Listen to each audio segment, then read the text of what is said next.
Hey guys, welcome back to another YouTube video. Today I'm gonna review and break down the new Percy Jackson teaser trailer. I know I'm a bit late for this, but in case some of you guys have not seen it, here's a quick review. First thing we see is New York. This is where the series will take place. We then see the museum that Percy and his students are going to attend. And in the shot you see Mr. Brunner, or Chiron, in with the wheelchair, and Percy and Grover walking up the stairs. We also see the yellow school bus on the right side. In the next shot, we see young Percy portrayed by Walker Scobell. Despite the differences in hair and eye color, Scobell seems to embody the character exceptionally well. He's seen gazing up at the statue depicting Perseus, and he's holding the head of Medusa, which is a foreshadowing of what's next to come later in the series. Here we see Percy holding his assignment in his hand. It's labeled as a history course, unlike the Latin class in the book. And here we see Percy's dyslexia, where the letters are going everywhere in circles as he struggles to read. And this is this is a typically example of how people with dyslexia see the letters when they read.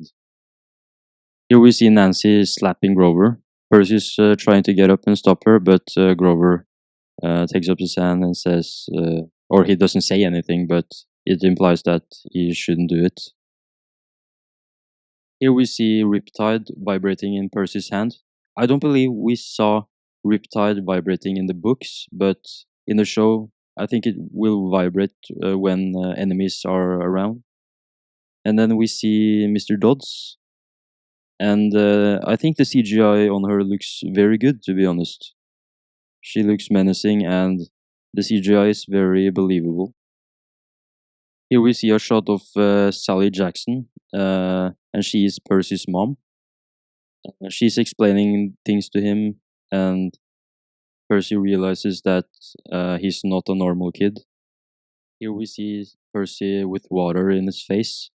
He's probably wondering whether or not he's hallucinating, or if he's actually seeing those monsters for real, because normal people wouldn't see them. Zeus is walking down from his throne. I believe this will be in Olympus. Olympus has 12 Olympian gods, and I think this will be the ending of the series where Percy is talking to Zeus and Poseidon. Here's a shot of Luke and other campers walking on the bridge. At first, when I saw the trailer, I did not see Luke at all, but when you look closely in the front, there's Luke. Maybe this is Capture the Flag, I don't know. But they're wearing armor and shield, so yeah. Here's a shot of Percy and Sally sitting in the sofa where they hear Grover knocking on the door. And we discover that Grover is not a normal human being. He's in fact a satyr. This scene blew my mind. We see Percy walking down in Camp Half-Blood, and then we see each Olympian god house for each of the children. And then we see signs where it says Demeter, Zeus, Hephaestus, Athena, and the blue one I think it says Poseidon, I'm not sure. But these houses look incredible. And we see they make a fire. And here we see Percy and Chiron walking in, I think it's the dining pavilion where each group is eating. Each group representing each god is eating at a different table. So if you're children of Athena, then Athena children will sit in one place. If you're children of Hermes, then a group of only Hermes children will eat together. It's almost like it's the same as Harry Potter. Each house eats together. So yeah, that's the same similarity between the two series. Inside, in one of the Olympian gods' houses, it's unclear which house this belongs to, but We will find out when we watch the series.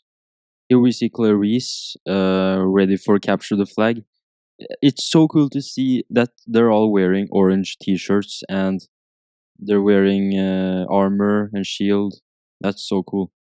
And when Percy comes at camp, he gets bullied by Clarice. That's why they pick on him because they think he's weak. And until they find out that he's actually son of Poseidon, that's when they show some respect. Another shot of Grover, Mr. Grover Underwood, and Annabeth. She's probably admiring Percy from afar. Our first look at Chiron. He's the leader and teacher at Camp Half-Blood. He is a centaur, so he can. He's a horse. He has a horse back, but when he's in the human world outside of camp, he's in a wheelchair. And to be honest, he looks very sharp here in this picture. I look at Percy here. This is probably when he sees his mother disappear, or when he sees the Minotaur holding Percy's mom in his hand. Grover and Percy in this shot. It appears they're in the underworld where they meet Hades for the first time. But I may be wrong. Maybe it's Hermes, but I think it's most likely Hades in this. A look at Medusa's lair. You can see that everything is pretty dark. There's no daylight or no sun because Medusa's like dark environment a lot better than daylight. And this scene is going to be very cool to see in live action. A quick look at Annabeth, Percy, and Grover. Here they are in Lotus Casino, where they are trapped for several days, and it delays their mission to get Zeus's thunderbolt, and this makes them more stressed because they have to get the quest on in time. Here's a shot at Ares. Finally, he didn't appear in the first movie, so seeing him here makes me so happy. Because he's the main villain in the first book, The Lightning Thief. So seeing him here makes me very glad. And here he rides with his motorcycle. Bicycle. I hope we see his red eyes when he's angry. That would be cool to see. Here's a shot of Percy and Albert kneeling under a statue. I think this may be the entrance to the Waterland, where they are going to retrieve every shield. Here we see Annabeth in the underworld, and this guy, I don't know who that is, but I'm pretty sure they are in the underworld, and he's supposed to scare her, like a jump scare. Here we see Annabeth hugging Percy. I think this will be at the end of the series, at the end of the book, where the quest is finished. So seeing this makes me glad. It's the first sign of Percabeth, the show's favorite couple. Here's a shot of Percy and Annabeth at Waterland, where Ares told them to retrieve the shield. Percy and Annabeth is going to Waterland, which I mentioned before earlier, and they were trying to retrieve the shield. And then we see them ride together on a boat, and this was a trap set up by Hephaestus, hoping to get back at Ares and Aphrodite, who cheated on him. And then we see them jump off the boat, trying to avoid being aired on Olympus TV, just like it was in the book.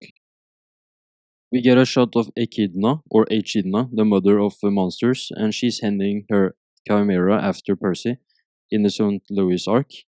And here's where Percy falls, I believe, and survives the landing because he ends up in the water.